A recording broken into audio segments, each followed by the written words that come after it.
Hey everybody, don't forget this week, of course, is our Q&A week. And I'm saying that as if you actually still have time to ask questions. No, unfortunately, you do not have time to ask questions anymore. But we did receive several hundred questions. And this week that I'm on vacation, I am answering those questions so that we still have plenty of good, relevant content to put out this week.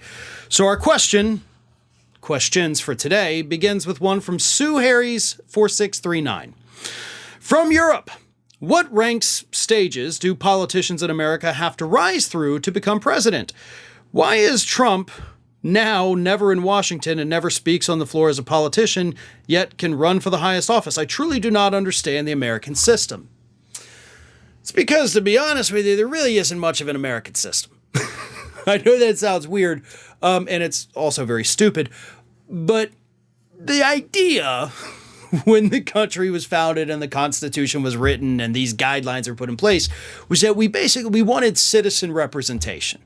We wanted to create a country where, hey, any yahoo off the street, we can make you president of the United States. But back then, we really never thought we'd be picking any yahoo off the street, right? I mean, that's ridiculous. The founding fathers were like, we'll put it in there, but it's probably, come on, who's going to do that? We did. We have. We still are. We could do it again. Because the only standards to be president of the United States are that you're a natural-born citizen of this country and that you're over the age of 35. That's it.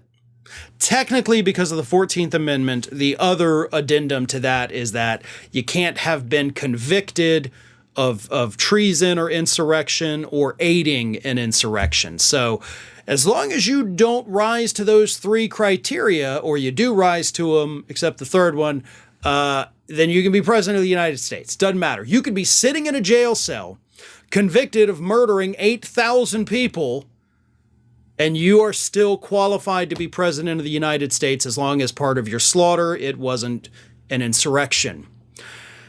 Maybe we ought to rethink that. Really, when you look at it, when you look at how lax these rules are, it's like, you know what? Sometimes rules are a good thing. Sometimes we ought to have, standards.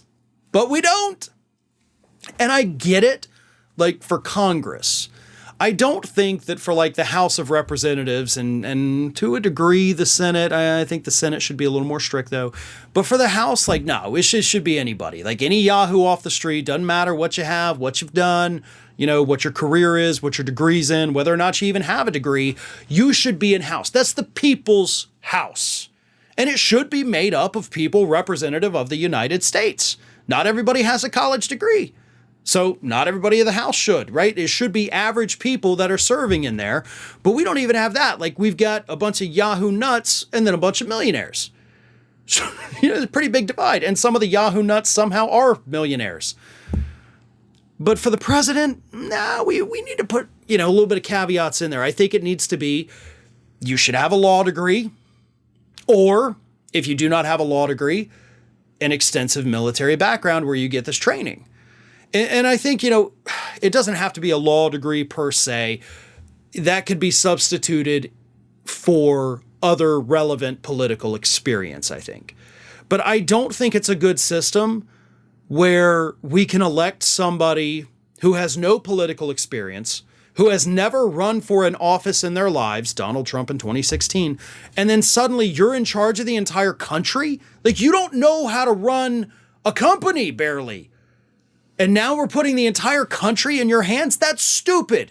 And we as Americans are going to continue to make stupid decisions. So for the love of God, somebody's got to come along and protect us from ourselves because we are so painfully stupid as a whole. So to answer your question, you don't have to rise through any ranks. You don't have to do anything other than not commit an insurrection, be born on this soil, and be over the age of 35. And I think maybe it's time we reevaluated those standards because clearly they are not working very well for the United States. Hey everyone, this is Aspen.